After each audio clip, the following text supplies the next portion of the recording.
De mendorong tubuh Ciara hingga merapat ke dinding dan langsung menyerang bibir ranum itu dengan penuh damba.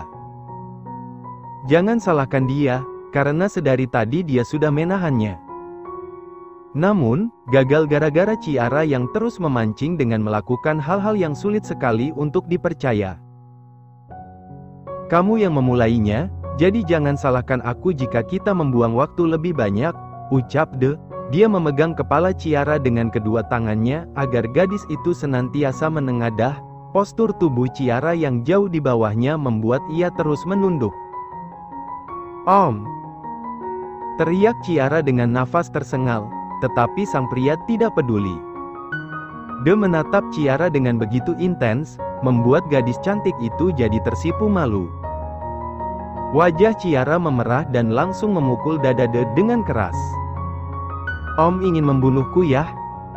Bisa-bisanya tidak ambil nafas sampai selama itu," gerutu Ciara. Namun, De tidak merasa bersalah sama sekali.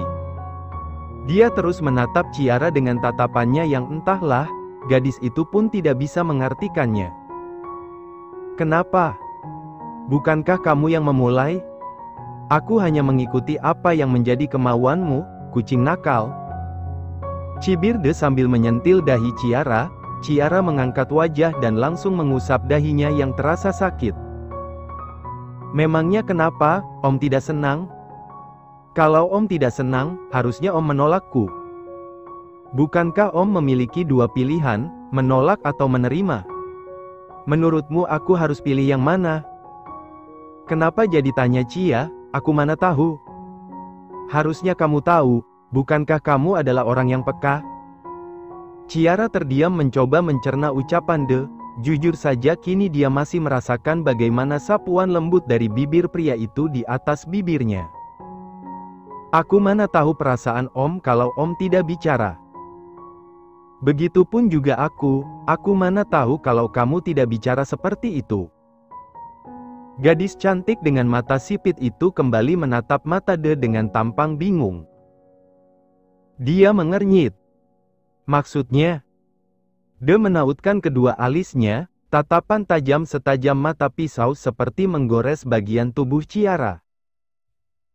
Tepatnya jantung gadis itu. De sedikit menegakkan tubuhnya yang semula bersandar di punggung sofa.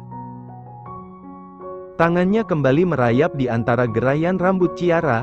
Dengan suaranya yang memberat dia berbisik, "Aku lebih suka menerimanya. Jelaskan," ucap Ciara menuntut. Apa? Om masih bisa bertanya seperti itu, padahal kita baru melakukan sesuatu," kesal Ciara. De menarik sudut bibirnya. "Kenapa akhir-akhir ini kamu selalu marah-marah?" "Karena Om menyebalkan.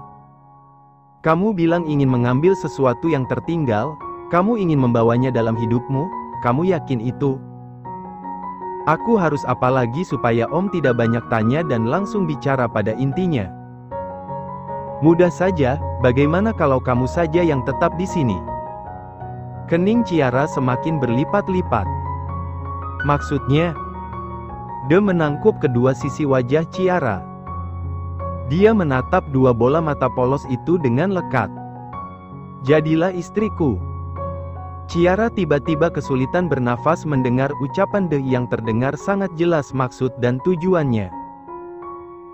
Pria itu ingin menjadikannya seorang istri? Ah, mimpi apa dia? Kenapa pria dingin ini tiba-tiba berubah? "Bagaimana, kamu pilih aku ikut pergi bersamamu dan menjadi suamimu, atau kamu tetap di sini menjadi istriku?" tanya De, mengulang pertanyaan dengan bahasa yang sedikit rumit, hingga Ciara tidak dapat mencernanya dengan baik. Gadis cantik itu mengedip polos dan mencoba untuk berpikir. Sementara detak jantungnya tidak dapat dikondisikan, terus berdetak dengan kencang. "Bukankah itu artinya sama saja?" De malah mengulum senyum. "Jadi kamu pilih yang mana?" "Ya Tuhan, andai dia adalah es krim, mungkin dia sudah meleleh dari tadi, sebab melihat kelakuan manis De yang tidak pernah ada dalam bayangannya."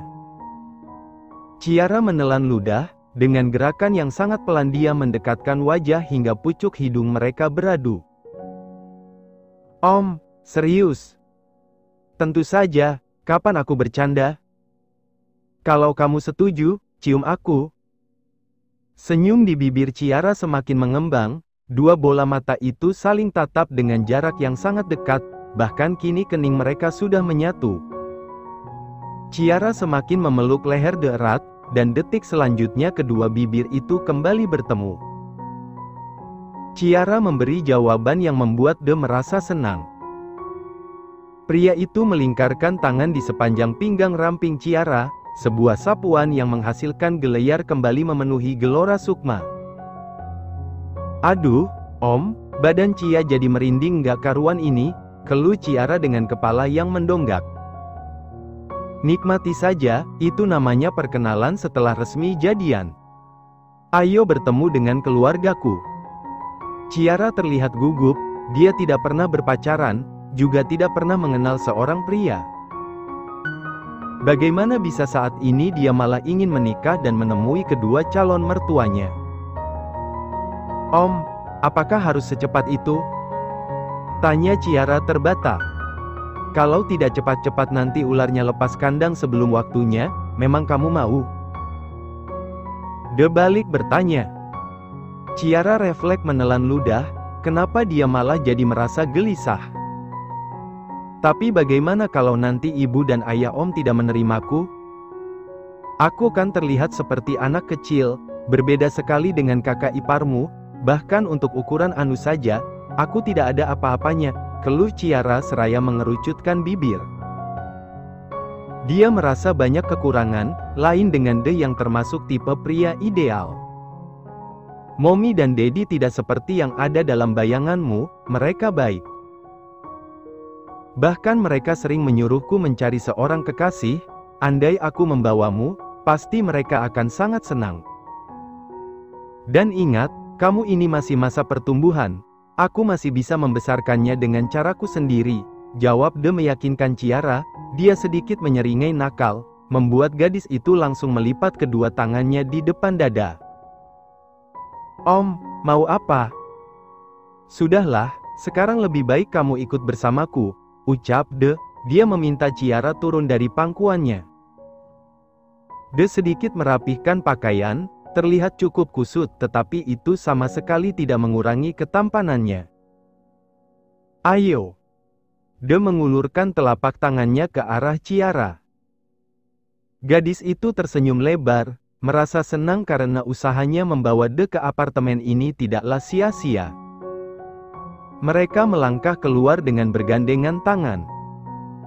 Bahkan saat di lift pun pria itu sama sekali tidak melepaskan Ciara, De melingkarkan tangannya penuh di sepanjang bahu gadis itu, membuat Ciara merasa begitu dicintai.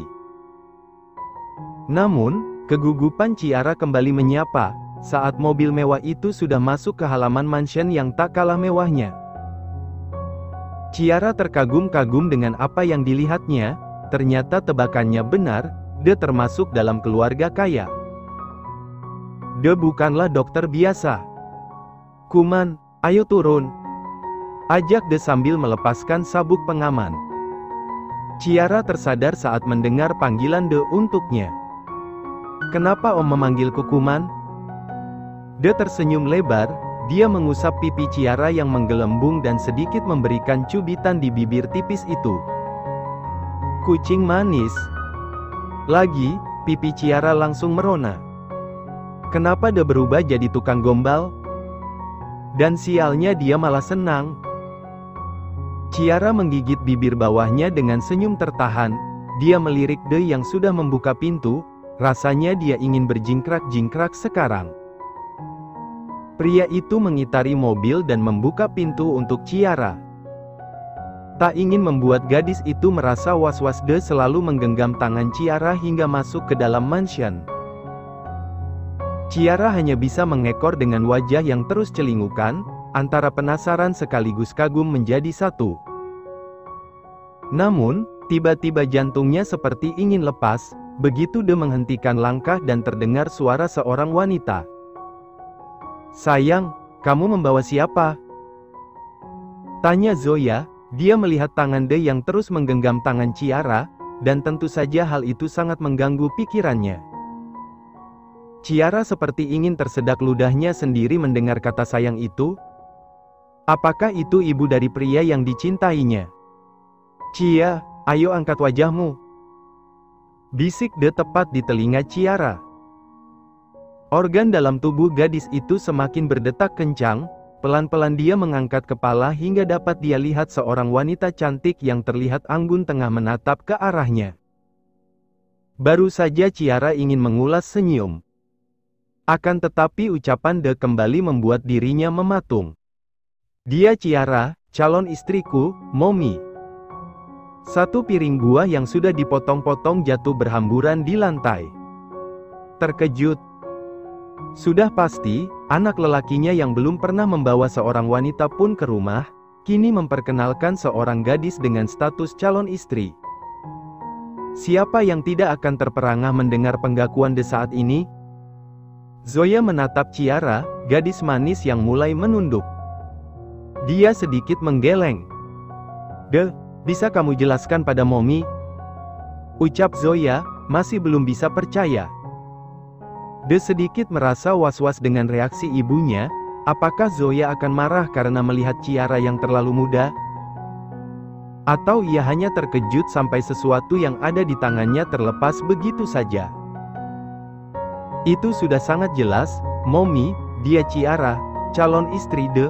Ulang pria berjambang lebat itu. Dia menatap lekat ibunya yang terlihat menelan ludah. Tiba-tiba senyum terbit dari bibir wanita hamil itu. Zoya semakin menatap lekat pada Ciara, seperti dejavu dia teringat dengan masa mudanya dulu. Masa di mana dia dan Ken menjalin hubungan dengan jarak usia yang terpaut sangat jauh. Namun, semua itu tidak menghalangi jalan cinta mereka. Buktinya sampai sekarang mereka tetap bersama, bahkan dia akan kembali melahirkan untuk yang kedua kalinya. Kamu tidak bohong, sayang? Tanya Zoya sekali lagi. Dia melangkah semakin dekat, sementara Ciara bertambah menunduk, dengan meremas ujung roknya. Dia cemas. Tidak, Momi, dia memang benar-benar calon menantumu, cantik, kan? De langsung membanggakan gadis yang berada di sampingnya, hingga diam-diam pipi Ciara merona. Ah, ini adalah pertama kalinya De memujinya cantik, tapi kenapa? Kenapa harus di depan calon mertuanya? Zoya sontak mengangguk, senyumnya bertambah mengembang seiring uluran tangannya. Halo, Ciara, kenapa kamu menunduk seperti itu? Aku Zoya, ibunya De, kamu tidak perlu takut, aku tidak akan menggigit. Ucap Zoya sambil terkekeh, mencoba menggakrabkan diri dengan calon menantunya. Sayang, ayo angkat kepalamu.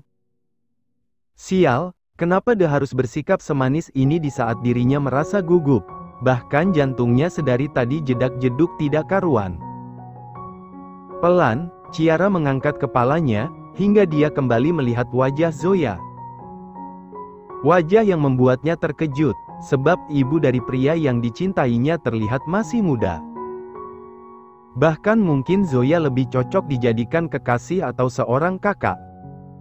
Dia melirik De sekilas, pria itu terlihat tersenyum sumringah. Aku Cia, Tante, jawab Ciara. Dia menerima uluran tangan Zoya dan berusaha untuk tersenyum. Namun, detik selanjutnya Ciara dibuat tersentak karena Zoya menarik dan memeluk tubuhnya dengan erat. Kamu gadis yang hebat, hanya kamu yang bisa meluluhkan hati De yang sekeras batu. Kamu tahu? Kamu adalah wanita pertama yang dibawa dan dikenalkan pada Momi, ungkap Zoya kegirangan. Dia menggerakkan tubuhnya ke sana kemari, hingga Ciara pun ikut bergerak. Benarkah, Tante? Tentu saja. Zoya menarik tubuhnya dan melihat wajah Ciara yang terlihat sangat manis. Setelah ini, kamu harus bercerita tentang pertemuanmu dengan De. Ayo sekarang kita kenalan dengan calon ayah mertuamu dulu. Dia ada di kamar. Apa ayah mertua sedang istirahat? Kalau iya, biar aku menunggunya. Tidak Cia sayang, dia hanya sedikit tidak fit. Zoya mengajak Ciara untuk naik ke atas kamarnya, tanpa memperdulikan De. Zoya bisa menebak, pasti Ken akan sangat terkejut sama seperti dirinya, karena putra keempatnya sudah berani membawa seorang wanita. Mommy, kenapa aku tidak ajak? Langkah kaki dua wanita berbeda generasi itu berhenti, mereka kompak menoleh. Kamu kan punya kaki De, tinggal berjalan apa susahnya? Ketus Zoya, lalu dia kembali menggandeng tangan Ciara. Lihat, dia malah diabaikan. De mendesah kecil, lalu mengekor pada Zoya untuk masuk ke dalam kamar kedua orang tuanya. Di dalam sana, Ken terbaring lemas karena masih mengalami trimester pertama kehamilan simpatik istrinya. Zoya mengajak Ciara hingga mereka berdiri di sisi ranjang. Zoya lebih dulu duduk dan membangunkan Ken yang kala itu tertidur. Ciara kembali menelan ludah saat melihat wajah Ken. Entah sejauh apa perbedaan usia antara Zoya dan pria parubaya itu. Ternyata cinta memang membutakan segalanya. Sayang, ayo bangun dulu, De ingin memperkenalkan seseorang pada kita, ucap Zoya sambil mengusap lembut dahi Ken. Bukannya bangun pria itu malah melingkarkan tangannya di perut Zoya. Aku lemas, baby, kamu temani aku tidur saja ya. Ken masih menutup kedua matanya, tetapi indera penciuman pria itu mulai mengendus aroma lain. Sayang, orangnya sudah ada di sini, ayo buka matamu. Zoya melirik Ciara yang bergeming sambil memperhatikan interaksi mereka. Wanita itu tersenyum, seolah mengisyaratkan kata maaf. Mendengar itu, Ken mulai membuka kelopak matanya. Hingga dia bisa melihat wajah Zoya yang duduk di sampingnya. Dia memajukan bibir, Zoya langsung mematuk dan meminta Ken untuk bangkit. Ayo bangun, kamu pasti akan terkejut. Kening Ken mengeriyit, dia mencoba untuk duduk hingga pandangannya bisa melihat seisi kamar, termasuk dua orang yang berdiri berdampingan, sang anak dengan seorang gadis yang terlihat masih sangat muda. Baby, apa maksudnya? De mengajak Ciara untuk mendekat ke arah Ken. Pria itu langsung merangkul bahu Ciara dan memperkenalkan gadis itu. Calon istriku, Daddy. Mata Ken langsung membola, Ciara mengulurkan tangan lebih dulu untuk memperkenalkan diri, tetapi Ken bergeming, membuat Zoya mengernyit heran. Hubi. Detik selanjutnya, Ken malah berlari ke arah kamar mandi dan langsung memuntahkan kembali isi perutnya. Astaga,